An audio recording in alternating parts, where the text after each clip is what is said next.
கோபுரம் டிவி நேயர்களுக்கு இனிய வணக்கம். இன்று பிறந்தநாள் காணும் மற்றும் மணநாள் காணும் அத்துணை சகோதர சகோதரிகளுக்கும் எங்களது இனிய வாழ்த்துக்கள். பாபாவின் ஆசிகளோடு பல்லாண்டு காலம் நீங்கள் எல்லா வளங்களும் செல்வங்களும் பெற்று நலமுடன் வாழ வாழ்த்துகிறோம். பாபா அழைக்கிறார். அவரின் பொன்மொழிகளை கேட்பதற்காக, நம் பிரச்சனைகளை தீர்த்து வைக்கும் அற்புதமான கூட்டு பிரார்த்தனை செய்வதற்காக, மேலும் மனம் ஒருநிலைப்படவும் மனம் அமைதி பெறவும் அற்புதமான தியானம் செய்யவும் பாபா அழைக்கிறார். பாபா நம் கரங்களை பிடித்து அழைத்துச் சென்று அற்புதம் நிகழ்த்தவிருக்கிறார். வாருங்கள், பாபாவின் பொன்மொழிகளை தரிசனம் செய்வோம். அன்பு குழந்தையே, உனக்கு வரும் துன்பங்களால் துவண்டு போகாதே. நடப்பவையெல்லாம் உன் நன்மைக்காகத்தான் நடக்கிறது என்று நம்பு.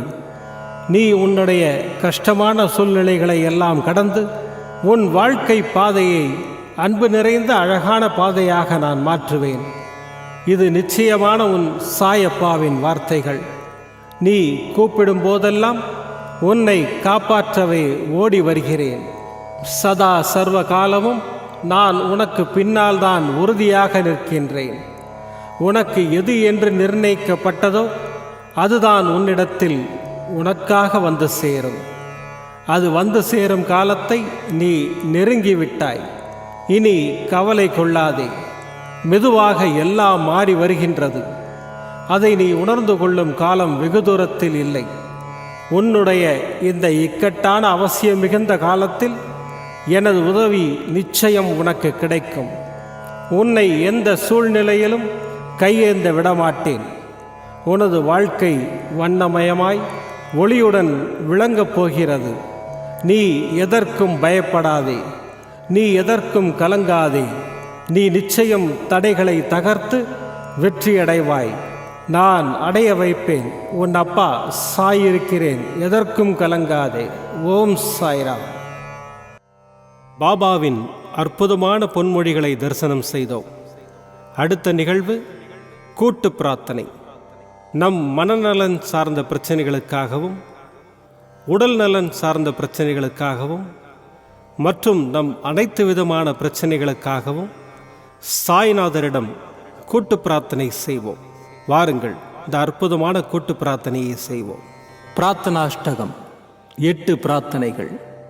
சாந்தமான மனம் கொண்ட சாயிநாதரே, அறிவின் சிகரமே, அன்புள்ளம் கொண்டவரே, கருணை கடலே, உண்மையின் இருப்பிடமே, மாயை என்னும் இருளை அகற்றுபவரே, ஜாதி மத பேதங்களுக்கு அப்பாற்பட்டவரே, எங்களின் புரிந்து கொள்ளும் திறமைக்கு அப்பாற்பட்டவரே, அன்பின் இருப்பிடமே, ஷீரடி வாழ் இறைவனே, என்னை காப்பாற்றும், என்னை காப்பாற்றும். ஞான சூரியனே, ஞானத்தை வழங்குபவரே, பக்தர்களின் மனங்களில் உலவிடும் பரமஹம்சரே, அனைத்து நன்மைகளுக்கும் காரணமானவரே, தங்களை சரணடைந்தவரை காப்பவரே, படைக்கும் தொழில் புரியும் பிரம்மாவும் காக்கும் கடவுளான விஷ்ணுவும் நீங்களே. 3 உலகங்களையும் யுகங்கள் முடிவில் தன்னுள் ஐக்கியமாக்கிக் கொள்ளும் ருத்திரனும் தாங்களே. நீங்கள் இல்லாத இடம் இந்த பூமியில் ஏது? எல்லாம் அறிந்த இறைவன் நீங்கள்.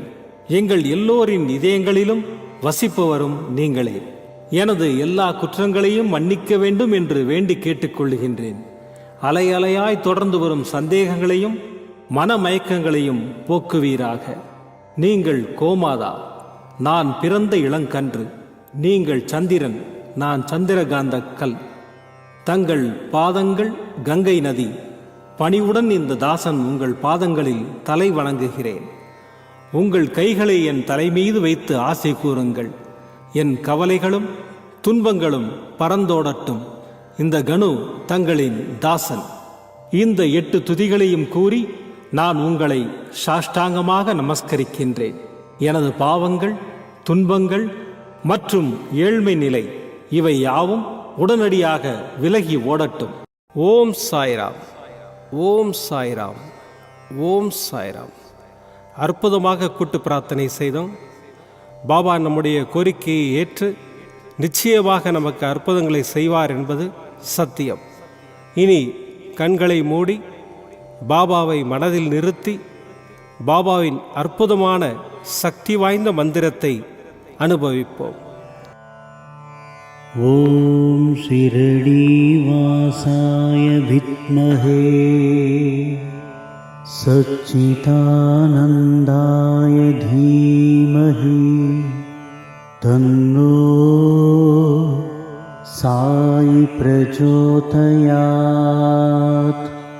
ஓம் ஷிரடி வாசாய வித்மஹே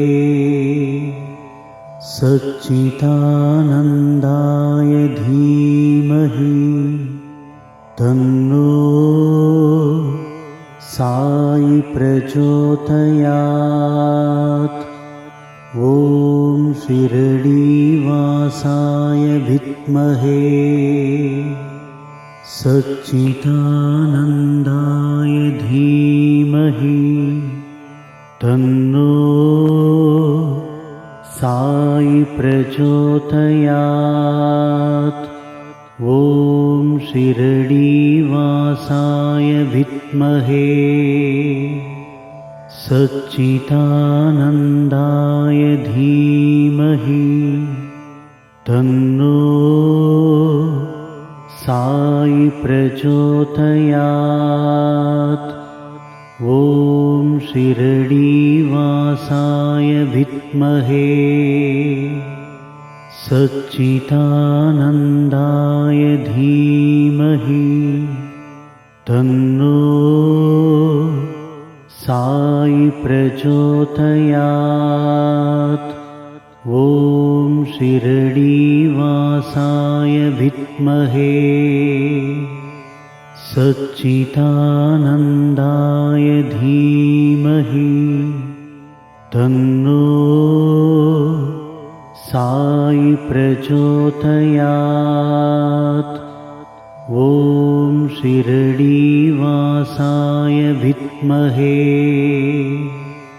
சச்சிதானந்தாய தீமஹி தன்னோ சாயி பிரச்சோதயாத். ஓம் ஷிரடி வாசாய வித்மஹே சச்சிதானந்தாய தீமஹி தன்னோ சாயி பிரச்சோதயாத். ஓம் ஷிரடி வாசாய வித்மஹே சச்சிதானந்தாய தீமஹி தன்னோ சாயி பிரச்சோதயாத். ஓம் ஷிரடி வாசாய வித்மஹே சச்சிதானந்தாய தீமஹி தன்னோ சாயி பிரச்சோதயாத். ஓம் ஷிரடி வாசாய வித்மஹே சச்சிதானந்தாய தீமஹி தன்னோ சாயி பிரச்சோதயாத். ஓம் ஷிரடி வாசாய வித்மஹே சச்சிதானந்தாய தீமஹி தன்னோ சாயி பிரச்சோதயாத். ஓம் ஷிரடி வாசாய வித்மஹே சச்சிதானந்தாய தீமஹி தன்னோ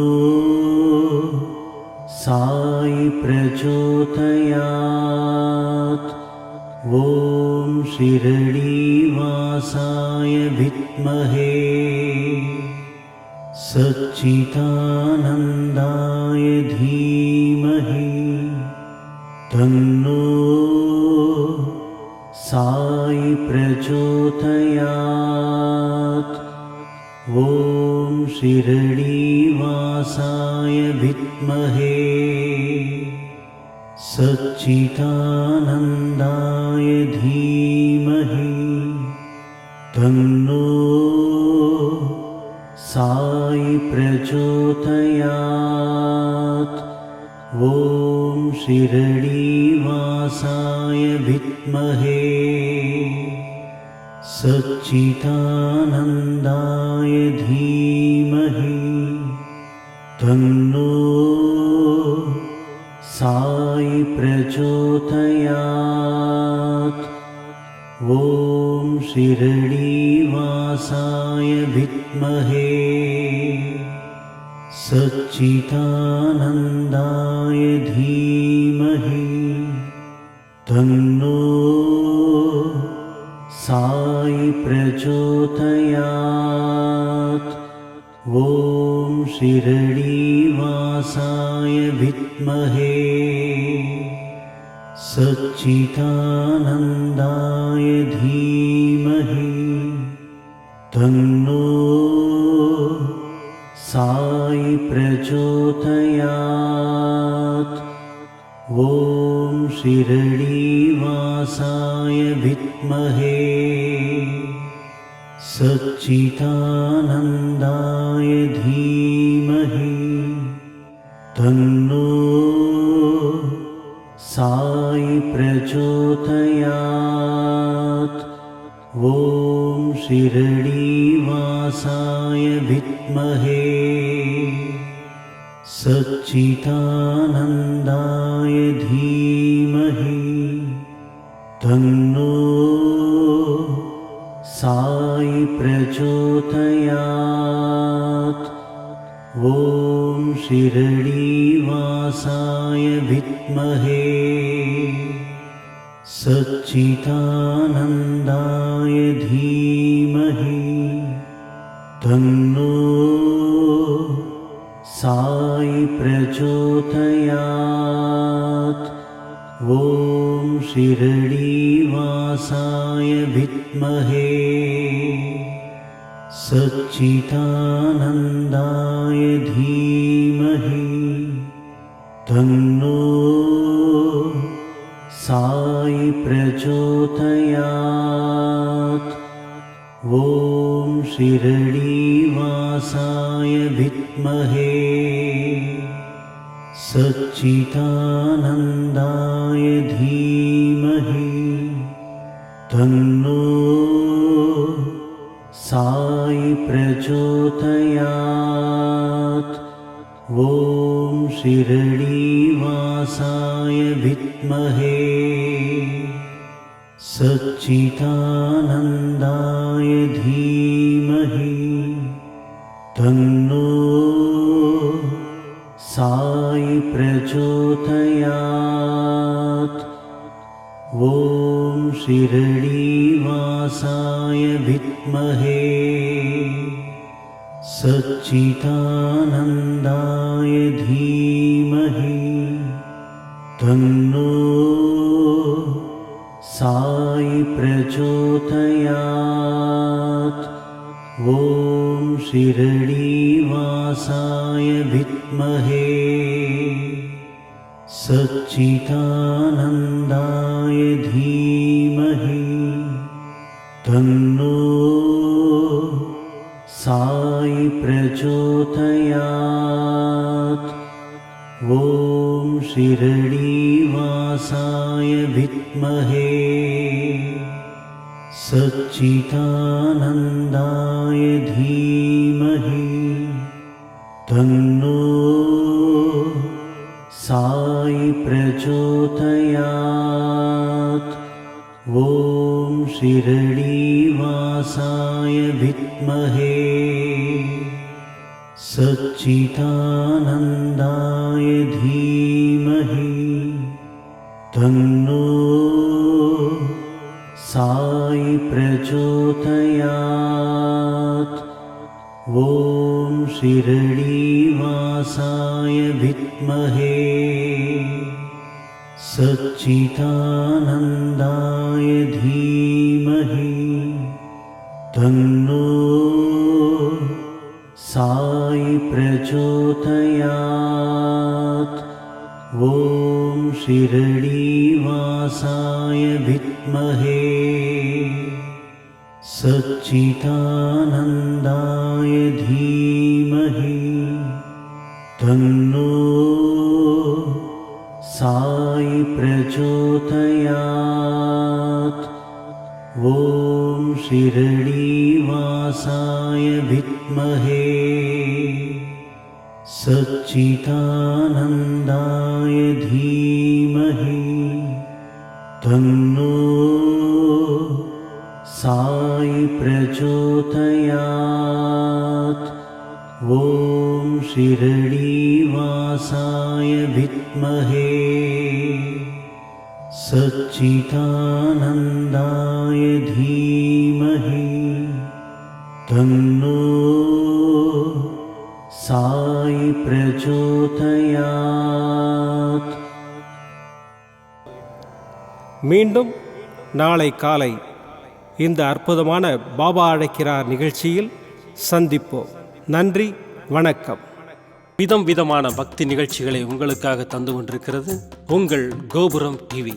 உங்களுக்கு பிடித்த நிகழ்ச்சிகளை லைக் செய்யுங்கள், உங்களுக்கு பிடித்த மாணவர்களுக்கு ஷேர் செய்யுங்கள். மேலும் சப்ஸ்கிரைப் செய்வதோடு மட்டுமல்லாது அருகில் இருக்கும் பெல் பட்டனை கிளிக் செய்து கோபுரம் டிவி நிகழ்ச்சிகளை உடனுக்குடன் தெரிந்து கொள்ளுங்கள். மற்றும் ஒரு மகிழ்ச்சியான செய்தி, கோபுரம் டிவி ஆப்பை கூகுள் பிளே ஸ்டோரில் ஃப்ரீ டவுன்லோட் செய்து கோபுரம் டிவி நிகழ்ச்சிகளை தொடர்ந்து கண்டுகளியுங்கள். பாருங்கள், ரசியுங்கள், பரவசமடையுங்கள். gopuramtv.com. பக்தி பக்திமயம்.